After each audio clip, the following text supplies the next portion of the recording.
The following announcement has been paid for by Perched on the Top Rope.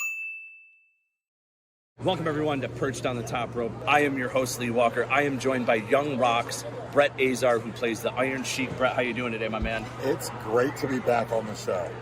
Fans, for those who don't know, we've had Brett Azar on the show before. You can go to youtube.com/Perched on the Top Rope and check out all those awesome little snippets and the full interviews.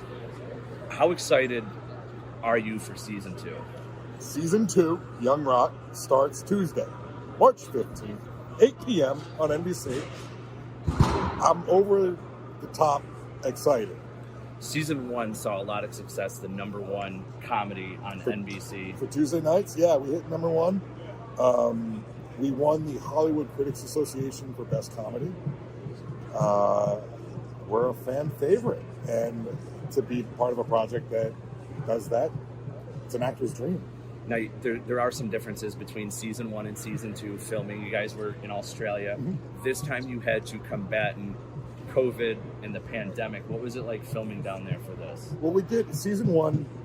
It was still a COVID situation. Yeah. Like we did our 2-week quarantine. We did the same thing this year.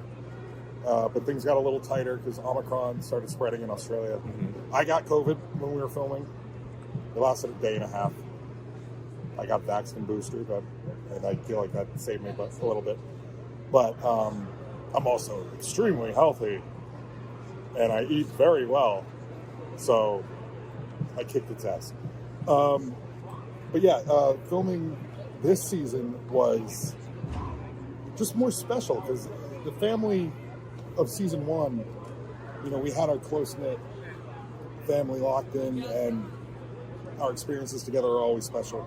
But we got to invite a lot more new characters and new actors into our family. Mm-hmm. And again, this kind of project, because it's filmed the way it is, because we all live together in the same hotel, because of COVID being so restrictive on where we can go, we do everything together. And to be part of a filming project that is like that is still unreal to me, and still so special. And that's what everything about this project. Young Rock is a special thing in my life and in many others. Now, throughout the show, we see him in season 1 more as a child, The Rock, yeah. Dwayne Johnson. Now we're more, season 2 is more adolescent Rock. Do we still go back to certain aspects of childhood? So season 2 will also have that same 3 age setup where you have 10-year-old, high school, and college, post-college. The 10-year-old timeline is where most of your wrestlers are going to be still. Mm-hmm. They make more appearances in the other timelines. Fans wanted more wrestling, and the writers and producers heard that. Mm-hmm. So you're going to get a lot more nostalgia for the wrestling fans in season 2.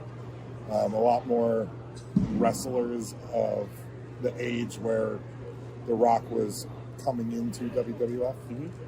The whole Rocky Maivia setup. So everyone who was around that world is going to be introduced in the show, which I love because now we're talking my era. Yeah. Sheik was still around in that age. Yeah. So there might be a couple episodes where I play an older Sheik, and that's something to look forward to for season 2. I like that. Yeah. Now, when we had done our first interview together, and even our second, you, during season 1, had talked with Iron Sheik, got some guidance from him. Did you talk to him at all about season 2 at all or anything? No, I kept in contact with his daughter, Nicole. Okay. Who I love, like a sister now at this point. Sheiky, happy anniversary coming up, 21st or 22nd, I believe. You and Bubba Carroll. It's he sticks to his own process down in Atlanta. But I reach out to Nicole often. I keep her in the loop of what's going on, so she keeps her dad in the loop of what's going on. And I'm so grateful for that bond that has developed there. Now, I know you're engaged. Yes. So how is filming in Australia while your partner was here in America? A nightmare. Yeah. It was god awful. Hi, Missy. Linda Baba. Yeah, that is the hardest part about doing this job. Yeah. Hands down. It's especially with the COVID. Like, I'm isolated for the most part, but I get to actually work in Australia, and there's a lot of blessings that come with that. Linda got trapped at home, and she had to hold down the fort.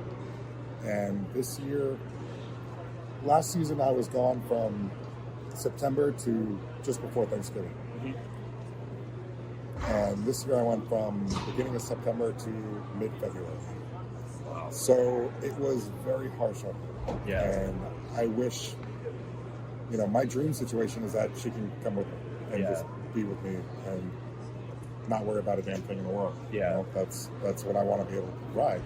If my career can turn into that, where I'm, it's like, yeah, if I can be the Rock and have everything just, my way or no way, yeah, it'd be great.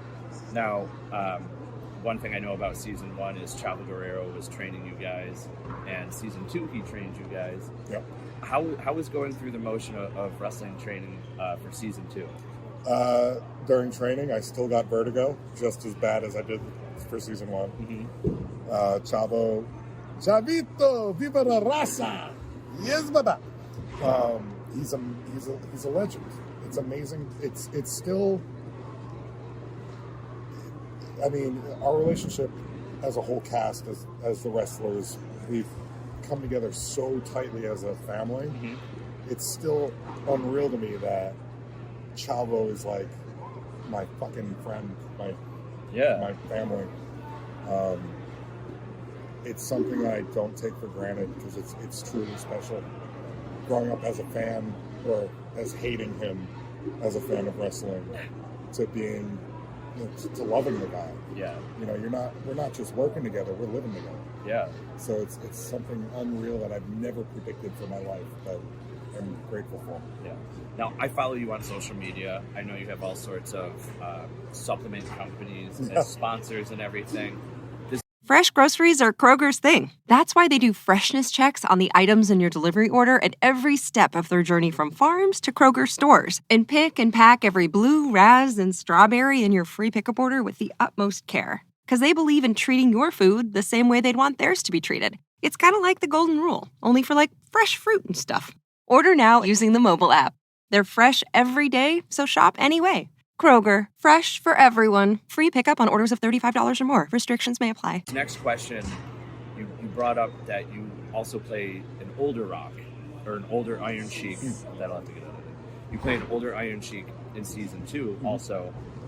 How is filming when it comes to your size? Because you're a big guy, so you have to try and be the same size for season 1. Do they talk to you about that at all when it comes to filming? I was fortunate enough that they just let me look the way I wanted to. Mm-hmm. I'm always going to be in shape. The question of being too muscular came up, but season 1 went over well, so I wasn't too worried. I wasn't going to gain any size muscularly. Mm-hmm. And playing older Sheik, makeup helps with my face. I mean, I already have an old man face, so there wasn't much makeup needed. But I was able to, knowing that, the Sheik wasn't a ripped six-pack when he was older. I had a little more cheesecake than I would normally have. The diet slipped a little bit, which, I was all for it. It was nice. You can ask the other castmates, when we did Thanksgiving, they were sick by the amount of food that I was eating. But it's not something I was worried about. I wanted to enjoy everything about being on the show, and knowing that I didn't have to be shirtless for the older Sheik scenes helped. All right. Now, what was it like for you you come, like, we're here at an autograph convention, Showcase of Legends 7, folks. What's it like for you to come to one of these? And you have, I watched you earlier, Paul Roma came up to you and was talking to you. Power and glory. What's it like for you to have these wrestling legends come up to you and want to talk to you about the film and about portraying the Iron Sheik? It's unreal.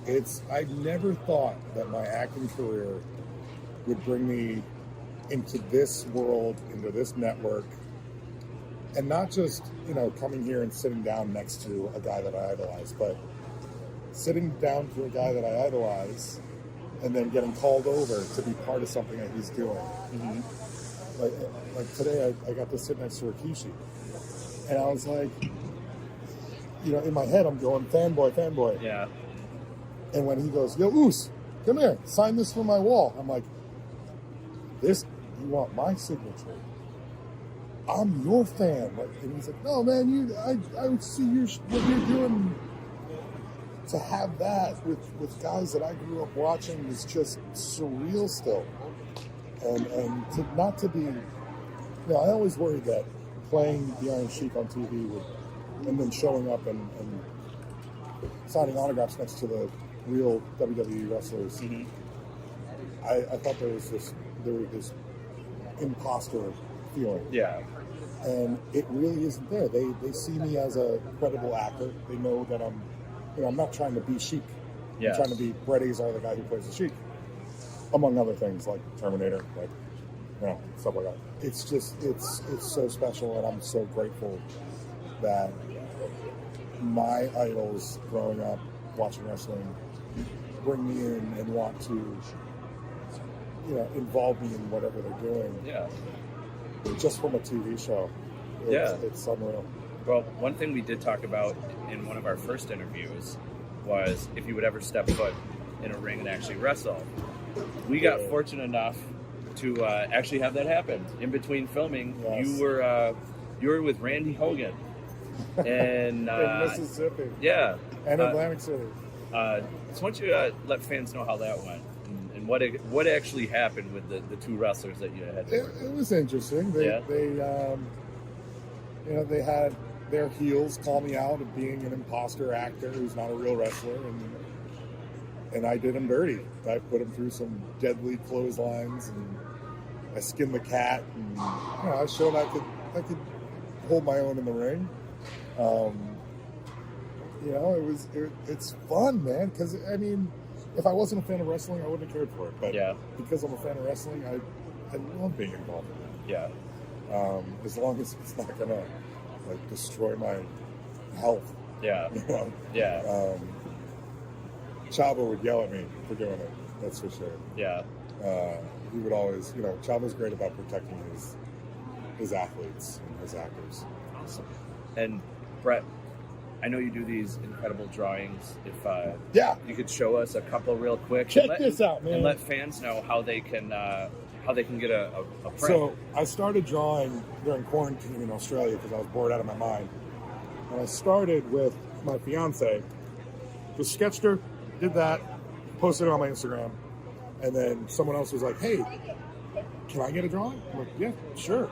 So I did another one, and then I realized that people would pay me to do it.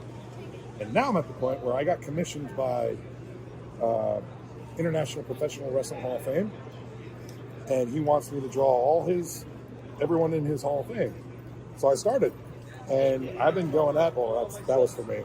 Yeah, that's awesome. It's fantastic. It's incredible. Tito Santana was actually here today, so I got to present him with the drawing that I did of him. I gave him the original.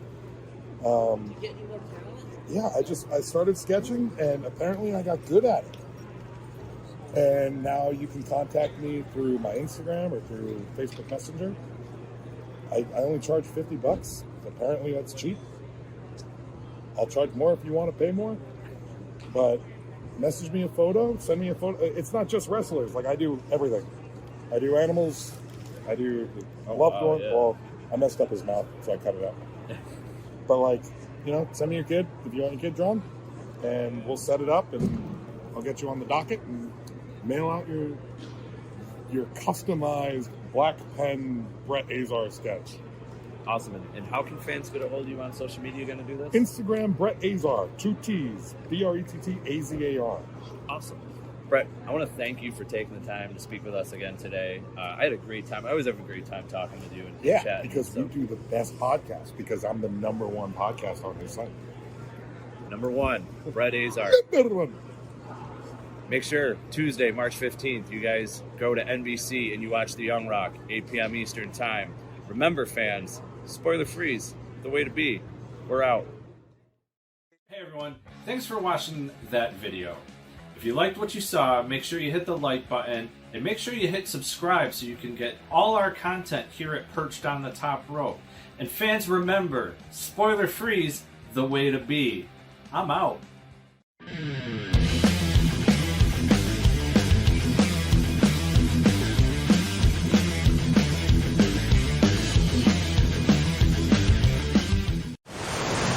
In the time it takes you to listen to this ad, almost 3 million gallons of water will have flowed over the deck at Niagara Falls. And when that deck needs to be protected from all that water, it's sealed with America's recognized brand in water protection, Thompson's Water Seal. Oh look, another 100,000 gallons. Weather protected, water sealed. Thompson's Water Seal. Trust the seal. Available at a retailer near you. This message is brought to you by Regeneron. If you have diabetes, listen closely because your ears could help your eyes. Excess sugar from diabetes could lead to eye damage and vision loss, even blindness, and you might not even notice it at first. So remember, now is the time to get your eyes checked. Eye care is especially important with diabetes. See a path forward with actions and potential treatment options that may help your eyes and protect against vision loss. Go see an eye care specialist and visit noweyesee.com to take charge of your eyesight. That is NOWEYESEE.com.